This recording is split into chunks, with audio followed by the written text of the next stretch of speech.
1051.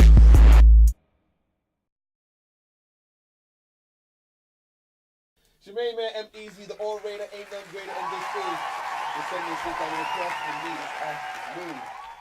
One of the new stars of Orange is the New Black, Miss Miriam Morales. Hi. Did I say that correctly? Yes, you did. Okay, no, I didn't roll the R. I'm not fully... That's okay. Can you pronounce it with the rolled R? No, I can't actually. I have trouble with medial R's. So... Are you not Spanish? I am. So how do you have trouble with... Because I just do. Don't look at me like that. Okay. It's just Miriam Morales. You don't have to roll your R's for the Miriam. We're going to have to kick you out the Spanish clique for that. What? Yeah, so talk to me about Orange is the New Black. What do you want to know? Season 4 drama? Yes. Did you watch season 4? I've seen a couple episodes. I haven't seen the whole thing. Okay. I got to the part where you and homegirl about to get, like, you kind of put her in a situation. What's the little white girl's name? Oh, Piper? Piper, yes. Oh, we put her in a situation? Yeah, Are you talking about? Yeah. Yeah. What happened? What do you mean what happened? She deserved it. Why do you think she deserved that? Okay, well, if you've been watching since the very first season, Yes. she has been nothing but grimy to everybody. Piper. Yeah. So the last straw for us is what she did to Maria, causing her to get 5 more years added to her sentence. Yes, okay, all right. So for us, like, you mess with our girl. One in, all in. Hell yeah. Okay. Yeah. Now, as I sit here and talk to you and get a feeling, a temperature for you, have you ever been incarcerated before? No, I haven't. Would you say the person you play on Orange is the New Black is far from who you really are? In terms of being incarcerated? No, just her character, who she is. I mean, for now, I would say no. Why? Because we're very similar in terms of how we are with our friends and family. You know what I mean? Which is extremely loyal. Okay. So I can say that main thing about Pidge, my character, is that she's very loyal. Do you feel Pidge fits in with the rest of the girls in the little Spanish clique or no? Yeah. In her own little unique, quirky way, yeah. Explain quirky way. What do you mean? What do I mean? Yeah, by quirky way. Pidge has a little comical side to her that comes through every now and then. In my opinion, even though it's not written in the scripts yet, I feel like she kind of has anger issues. So I don't know exactly why she's in prison yet, but I think she has anger issues because when you watch it, she's always getting stopped from doing something that she is just so gun-ho to do. So that just tells me, like, something happened in her past that probably got her in there, in that situation. I think. I could be totally wrong. You never know. Well, you know what? I'm not going to say that because then they'll come for me. Most women have issues. It is what it is. That's okay. That's your opinion. Or facts. No doubt. Depends on which way you look at it. It's the Sunday Sit Down. It's your main man, EmEz. Can you talk to me about the Tupperware Party? Oh, the Tupperware Party. Yes. Okay, so Tupperware Party was a short film that I produced as part of a challenge. So I don't know if you've ever heard of, like, 48-hour challenge or 72-hour film challenges. 40-day reset? No. So basically it was a 72-hour film challenge where you had to write, shoot, and edit a film in 72 hours. With no budget? Was there a budget given to you? How does this... No budget. You have to figure it out. Basically, I paid for everything out of pocket since I was a producer. So... Yes, I know. It was so crazy. Time out. So this is a competition. Well, the one that I did wasn't a competition. There was no prize. There was no winner or anything like that. It was just a challenge. What can you do in 72 hours? I wanted to do it because I wanted to do it. I've always wanted to produce. Did you win? Well, we finished it within the allotted time period. So, in my book, I was like, okay, thank God, we finished it. So, are you proud of the final project? Considering everything that I had to go through, yeah. Okay, all right. Miriam Morales is in the building. This is Sunday Sit Down. It's your main man, EmEz. I wanted to start the interview with this question. Okay. But I said, you know what? I don't really know this woman like that yet. Let me get a feel for her. So, talk to me about playing a lesbian coke addict.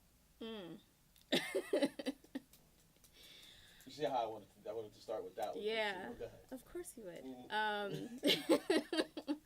I'll be honest with you. That was one of the the facts about the character that really excited me. Because so you can't say that. Now expect me to say something in return. Wait, what I'm about gonna being explain. the lesbian part of it, the coke, or the addict? Which one of those excited you? All of them. I can't just pick one. It was all of that, because as an actor, you always want to do things that challenge you, right? Okay. Things that scare you, things that you've never done before. Gotcha. So for me, being raised a Christian and having like religion always being a part of my life, I said to myself, well, if I do this, so and so is gonna think this, or so and so is gonna say that, and I just like to. I don't know. I like to push the buttons a little bit sometimes. So I was like, oh, I've never done this. What would that be like? And plus, I had to lose a lot of weight in a very short period of time. So for me, just preparing for the character before even shooting was really, really intense. And I like that part of it. You know, I like researching and all that stuff. So they told you had to drop weight, or in your mind you said I wanted to be a certain size for this role? No, they told me I had to. Did they tell you a certain weight you had to be? No, but they said try to lose 20 to 30 pounds in 3 weeks. That's got to be against some kind of law or something? I don't know. I don't know, but they said it. No? Like they can really tell you for this role you got to lose 30 pounds in 3 weeks? If that's what the role calls for. Is that a common practice in acting? Yeah. Wow. I mean, I'm assuming that in other cases you're given way more time, but because I was a last minute addition to the cast, I didn't have as much time as everyone else that had like 9 to 10 months. I only had like 3.5 weeks. So what'd you do in the 3 weeks? What didn't I do in the 3 weeks?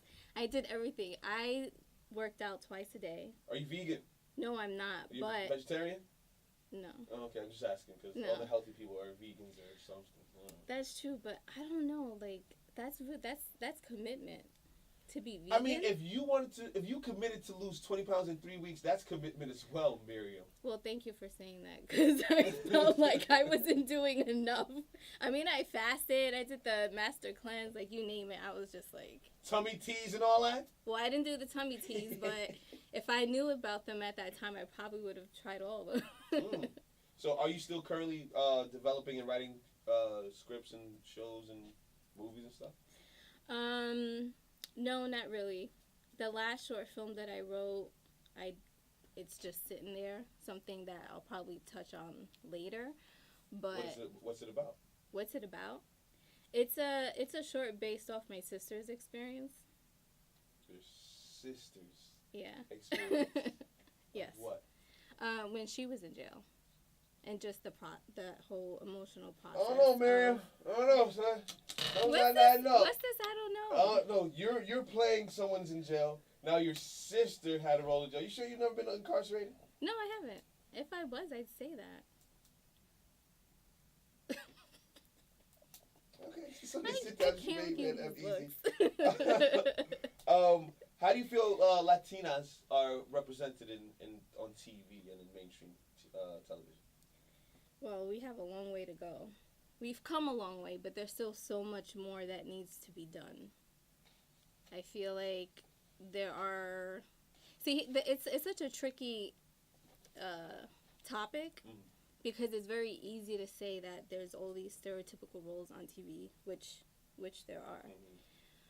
But on the flip side of that is stereotypes exist, right? So something may be a stereotype to me based off my experiences, but for you it could be truth.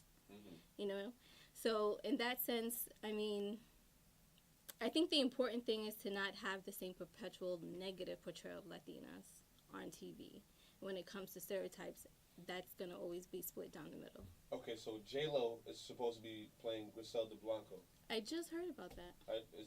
Is that a how do you feel about that? That's the question I want to ask you. Because apparently J-Lo had a problem with the whole orange is the new black. She did? And your co-star Dasha said something about it as well.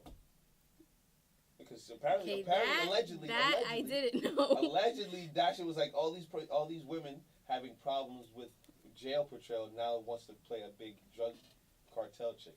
I'm paraphrasing. Don't hate me, but that's what it was. So I want to know how you feel about J-Lo coming out and being Griselda. Well, I need to read up on that more before I even touch on that. They taught you well.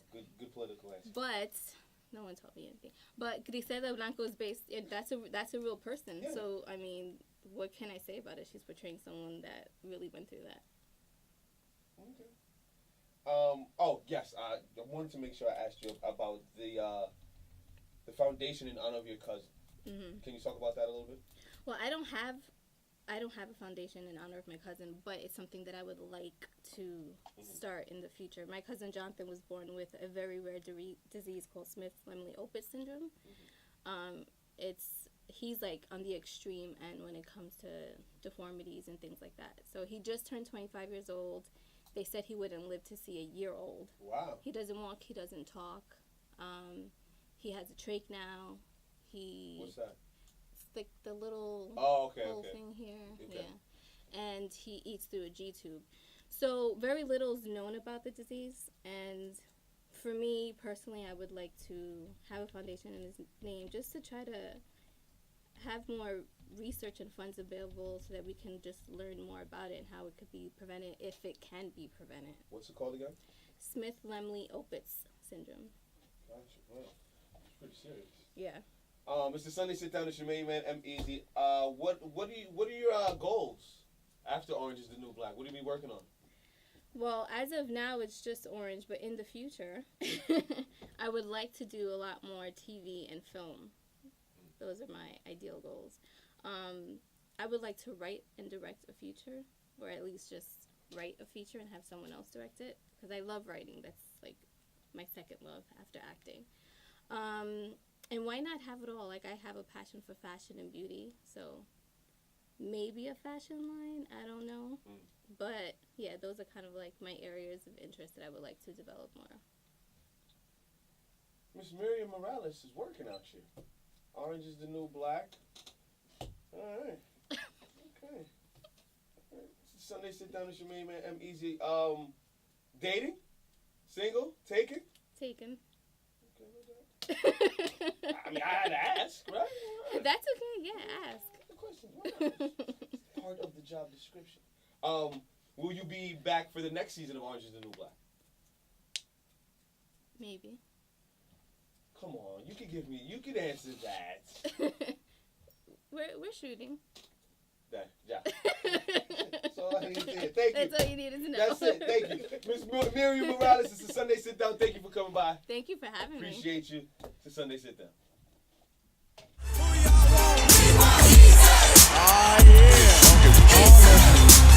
Why not take all of me? Who y'all come to see? Yeah. Power 105.1.